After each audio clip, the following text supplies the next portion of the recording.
When US citizens live outside the country, their right to vote has always been considered sacrosanct. And not just for members of the US Armed Forces, but also for civilians abroad who now outnumber those in the military. Well, this expatriate voting bloc is now enormous, about 6.5 million people around the world, potentially enough to swing election results. And typically, it's proven more favourable to Democrats, so it's now the target of Republican-backed lawsuits. For more on this, we're joined by Susan Suinat, President and CEO of the US Vote Foundation. She joins us from Munich, Germany. Thank you for joining us. As we say, 6.5 million American voters overseas, 1.6 million of them from battleground states. I mean, if they actually do cast their votes, they could potentially move some of these swing states. Good morning, and it's great to be with you today to talk about this important topic. I agree, absolutely. The overseas vote is that pot at the end of the rainbow. It really is something to go after. The issue we have is that it's not a last-minute thing to reach for.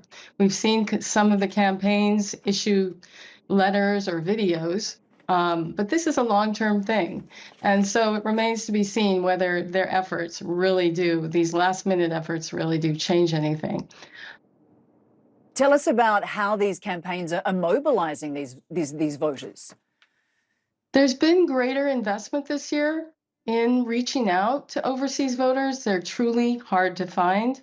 When we go overseas, we're not requested or required to register with a U.S. consulate or embassy, so it's just very hard to know where we all are. So many of us are overseas temporarily as aid workers, missionaries, teachers, families that are overseas for a year or two.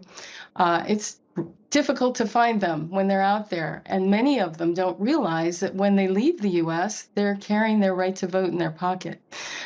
So these new outreach efforts were very much online, a lot of webinars and advertising efforts. We'll see, I guess, in the long term if they actually work, because this is, as I said, a long-term effort. You have to be addressing these voters well in advance. They need to register and request their ballots early on in the year to be sure to receive those blank ballots on time to return them.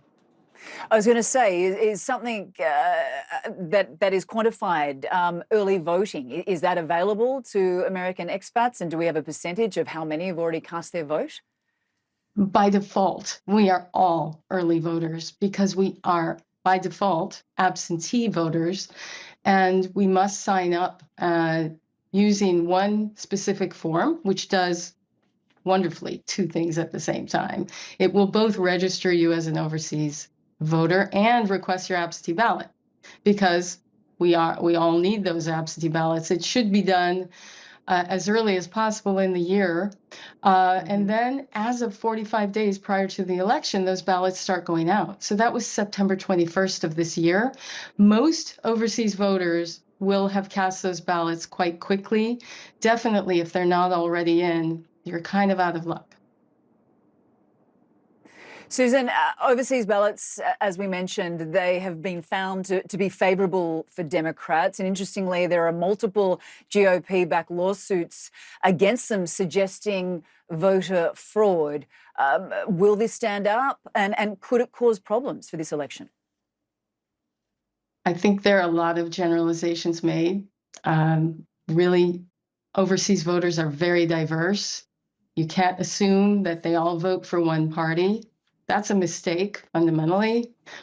These lawsuits have cast attention onto our ballots, onto our votes, which is great. There's a good side to it because more awareness is a good thing. But they also have cast doubt on whether the ballots will be counted, which is an old myth that we've tried to tackle over the last 20 years. And I hope with the reaction to these lawsuits and the blowback, which has been really bipartisan. I mean, the overseas voting laws historically have all been bipartisan as well. So the blowback was pretty equal. And it has brought with it the idea that your ballot maybe won't be counted. That's reared its ugly head once again.